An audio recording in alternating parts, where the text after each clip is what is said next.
Akkor következik a második menet Maroshegy és Felsőváros között. Szépen elindultak újra, egy hosszított vágással jött. Maroshegy!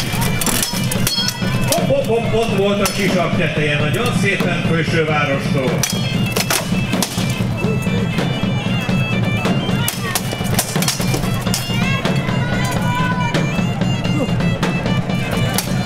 Úgy szépen nekirongyolva, ott az ökrös, ott volt, jön a párja is, elő, ó, de szép volt! Visszakészből ment 30 másodperc. A luftot követte, ugye szép, kobakütés, nagyon jó. És akkor Maroshegy neki szépen 10 másodperc van hátra. És jött az összeakaszkodás. Jönnek a pofonok, és véget ér! Apa se akarták hagyni a fiúk, annyira szeretik.